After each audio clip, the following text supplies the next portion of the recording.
بلا لو پھر مجھے اے شاہ بحروبر، مدینے میں بلا لو پھر مجھے اے شاہ بحروبر، مدینے میں۔ بسم اللہ الرحمن الرحیم۔ السلام علیکم ورحمۃ اللہ وبرکاتہ۔ محترم بزرگوں، دوستوں، بھائیوں، بہنوں، عزیز و اقارب، اپنے پرائے، آپ سب کی خدمت میں شاعر قلبی ایک مرتبہ پھر دنیا اور دین نام کے اس خاص پروگرام کو آگے بڑھاتے ہوئے سب سے پہلے تو میں دل کی گہرائیوں سے آپ کا شکر گزار ہوں کہ جو اس سے پہلے والا ایپیسوڈ ہمارا شب برات کے موقع پہ 3 ایپیسوڈ جو ہمارے آئے، اس میں جس طریقے سے آپ لوگوں نے اپنی دعاؤں سے نوازا، اپنی محبتوں سے نوازا، ہم سب سے پہلے تو آپ کا شکریہ ادا کرتے ہیں۔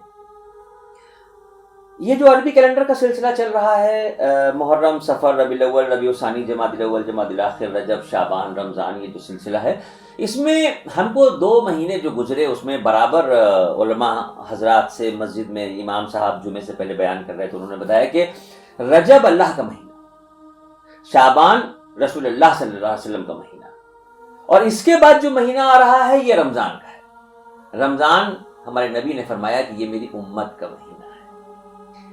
اب آپ یہ دیکھیے کہ میں نے اندازہ یہ لگایا کہ جو رجب کا مہینہ جو اللہ کا مہینہ کہلاتا ہے، سب چیز اللہ کی ہے، کائنات کا ذرہ ذرہ اللہ کا ہے، اس کے بعد اگر یہ کہا گیا کہ رجب اللہ کا مہینہ ہے تو کوئی تو خاص بات ہوگی۔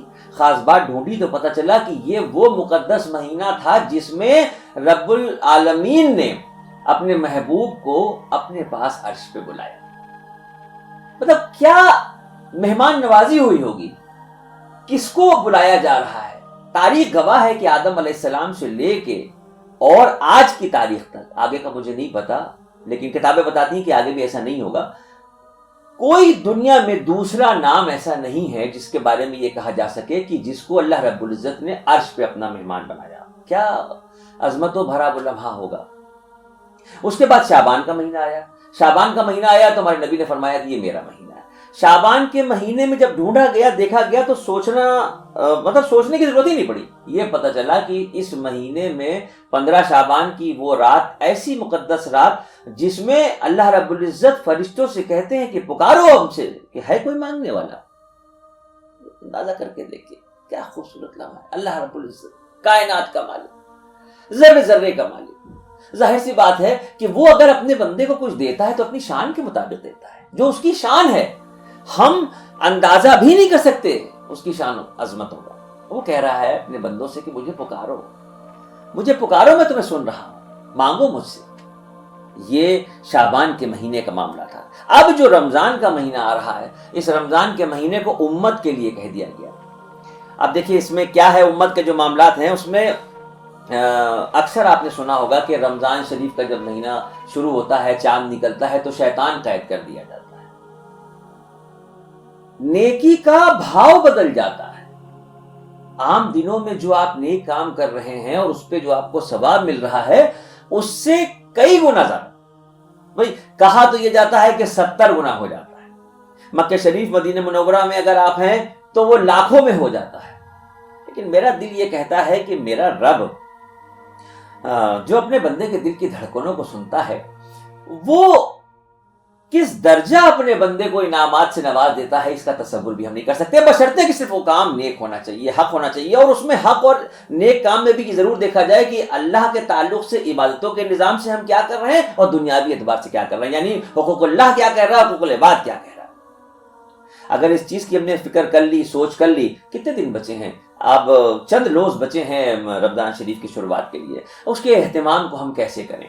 تو میرے ذہن میں 2 چیزیں آئیں۔ ایک تو یہ آیا کہ بھئی اس مہینے میں عبادتوں کا نظام کیسا ہونا چاہیے، رمضان المبارک کی عظمتیں کیا ہیں، اس کی فضیلتیں کیا ہیں، کون کون سی چیزوں سے ہم کو روکا گیا ہے اور کن چیزوں کو حکم دیا گیا ہے کہ اب اس کو بڑھا کے کرو، زیادہ سے زیادہ کرو، عبادتوں کے نظام کو بڑھانا ہے۔ زکوٰۃ کا معاملہ ہے، زکوٰۃ کا مستحق کون ہے، زکوٰۃ کیسے دی جائے۔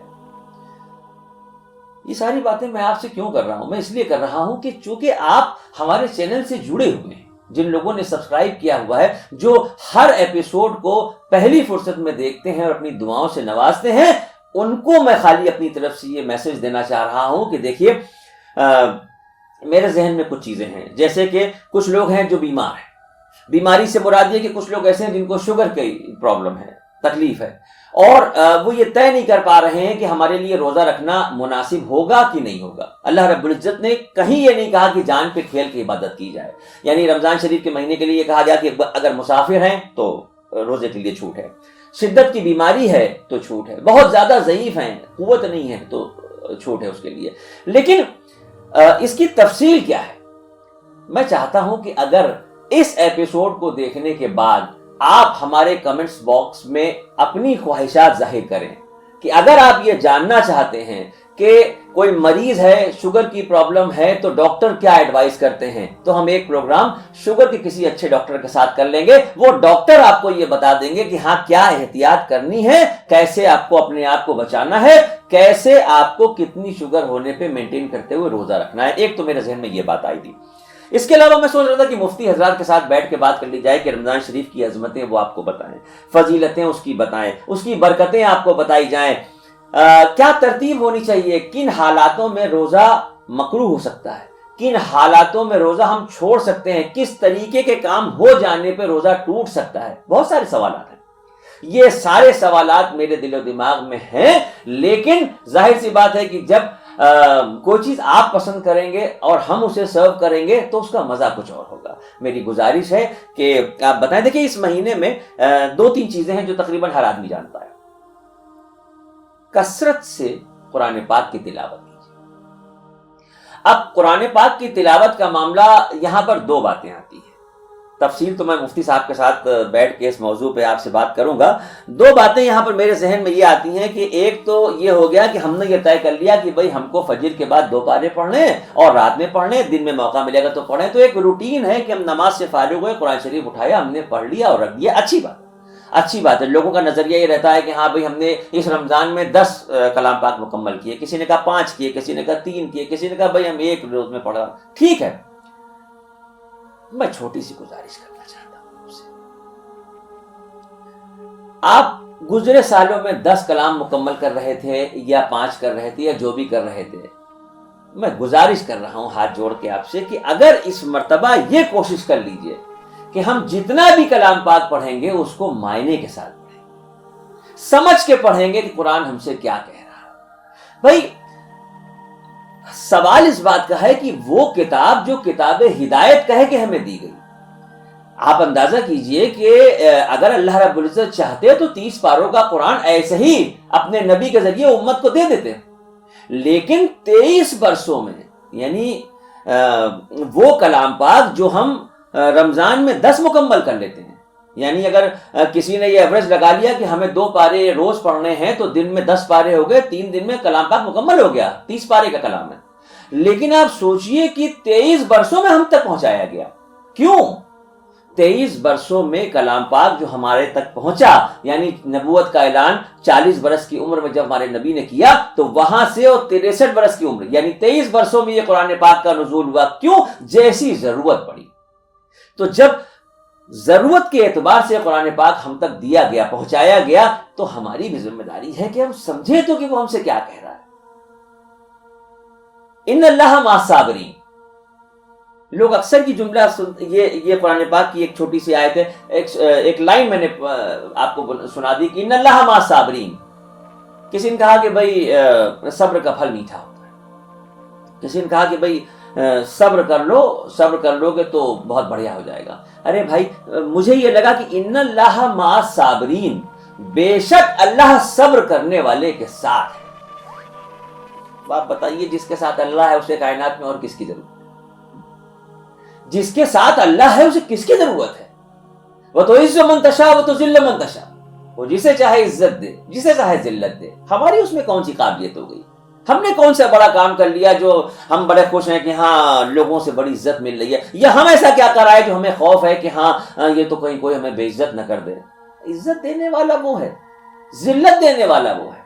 حسبنا اللہ و نعم الوکیل، وہی تو ہمارا وکیل ہے۔ ھذا من فضل ربی، یہ سب میرے فضل، رب کا فضل ہے. یہ چیزیں اگر ہم سمجھنے لگیں گے، بھائی آپ یہ سمجھیے کہ قرآن پاک میں 2 لفظ ایسے ہیں، ایک صبر اور ایک شکر. یہ 2 لفظ ایسے ہیں جو جنت تک پہنچا دیں گے. ہم عبادتیں کر رہے ہیں، تلاوت بھی کر رہے ہیں، نماز بھی پڑھ رہے ہیں، کسی کی دل آزاری کر رہے ہیں، کسی کا دل دکھا رہے ہیں، ماں باپ کی بے عزتی کر رہے ہیں، ماں باپ کو تکلیفیں پہنچا رہے ہیں، پڑوسی کے حقوق بھول چکے ہیں، خاندان والوں سے قطع تعلق کیا ہوا ہے، بالکل رشتے ناطے ختم کر لیے ہیں اور مستقل بیٹھے ہوئے پڑھ رہے ہیں. میں کسی کو منع نہیں کر رہا، بالکل ہاتھ جوڑ کے کہہ رہا ہوں، میں کسی کو منع نہیں کر رہا.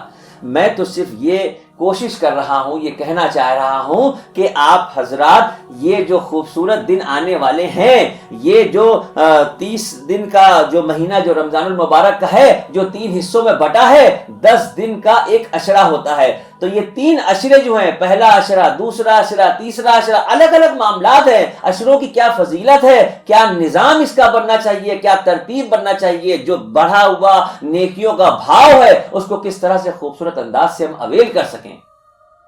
اگر آپ چاہتے ہیں کہ اس موضوع پہ تفصیلی ایک نہیں کئی ایپیسوڈ بنا کے آپ تک بھیجے جائیں تو اپنے کمنٹس باکس میں ہمیں لکھ کے بھیجیے. اگر آپ کہتے ہیں کہ اس کی عظمتیں کیا ہیں، اس کی فضیلتیں کیا ہیں، اس کی برکتیں کیا ہیں، ترتیب عبادت کی کیسی ہونی چاہیے، قرآن پاک کے کیا معاملات ہیں، کس طرح سے پڑھیں، جو سمجھ کے پڑھیں، جو سمجھ میں آ جائے. اب تو بہت ترقی کا معاملہ ہو گیا ہے. بہت سے لوگ ایسے ہیں تو ہم جو کہتے ہیں کہ شارق بھائی بچپن بڑی تکلیفوں سے گزرا، حالات ایسے گھر کے تھے کہ قرآن نہیں پڑھ پائے. اب زندگی کے اس موڑ پہ چل رہے ہیں کہ گھر کی فکر ہے، بچوں کا خیال ہے، محنت مشقت میں دن گزر جاتا ہے، قرآن پڑھنے کا موقع ہی نہیں ملتا. ٹھیک ہے، مان لیا آپ کی بات، لیکن ہم ترقی کے دور سے گزر رہے ہیں. ہم اپنے ہاتھ میں جو موبائل لے کے چل رہے ہیں اس میں دنیا کی چیزیں ہیں، اچھی بھی ہیں بری بھی ہیں. قرآن پاک میں ترجمے کے آپ کو آپ کے موبائل پہ مل جائے گا. اگر اکیلے بیٹھے ہیں تو کان میں لیڈ لگا لیجئے، تھوڑا تھوڑا سا سنیے، ایک ایک سورت کو سنیے، 4 لائنوں کو سنیے، پتا چلے گا قرآن پاک ہم سے کیا کہہ رہا ہے، کیسے ہماری جنت کی منزل کو آسان کرائے دے رہا ہے. کوئی مشن یا کوئی ٹارگیٹ نہیں ہے کہ آپ جس کو اچیو کرنے کے لیے رمضان میں 10 کلام پاک مکمل کر لیں. 10 کی جگہ پر 2 کریں گے، 2 کو سمجھ کے کریں گے، زندگی میں اپنے آپ بدلاؤ آ جائے گا، اپنے آپ زندگی بدلتی ہوئی نظر آئے گی. میں آپ سے گزارش کر رہا ہوں کہ دیکھیے، اگر آپ کو اچھا لگے، اگر 2-3 دن میں ہمارے پاس آپ کی اس طریقے کی فرمائشیں آ گئیں تو ابھی رمضان شریف شروع ہونے میں آج سے اگر دیکھا جائے تو، چونکہ ایپیسوڈ میں آج ریکارڈ کر رہا ہوں، آج 1 اپریل ہے اور 13 یا 14 سے شروع ہوں گے، یعنی 12-13 دن ہیں. ان 12-13 دنوں میں ہماری کوشش رہے گی کہ ہم رمضان کی شروعات سے پہلے رمضان کا تفصیلی بیان آپ تک پہنچائیں. لیکن اس کے لیے ظاہر سی بات ہے، مجھے آپ سے کیا لالچ سوائے دعاؤں. دنیا کی کرنسی مال ہے، آخرت کی کرنسی اعمال ہے. میں سمجھتا ہوں کہ سب سے بڑا بزنس مین، سب سے بڑا کاروباری وہ انسان ہے جو مال خرچ کر کے اعمال کی انکم کی کوشش کرے. اپنی دعاؤں میں مجھے یاد رکھیے اور کمنٹ باکس میں ضرور بتائیے کہ رمضان سے متعلق کون کون سے خیال، کون کون سے سوال آپ کے دل و دماغ میں ہیں. آپ بتائیں گے تو میں مفتی حضرات کے ساتھ، ڈاکٹر حضرات کے ساتھ بیٹھ کے اس کے جوابات آپ تک پہنچاؤں گا، تاکہ رمضان کی شروعات سے پہلے رمضان کی تیاریاں مکمل ہو جائیں اور چاند کے نکلتے ہی ہم نیک اعمال کمانے کی کوشش میں آگے بڑھنا شروع کر دیں. بہت شکر گزار ہیں آپ سب کی محبتوں کے اور طلبگار ہیں آپ سب کی دعاؤں کے. السلام علیکم ورحمۃ اللہ وبرکاتہ.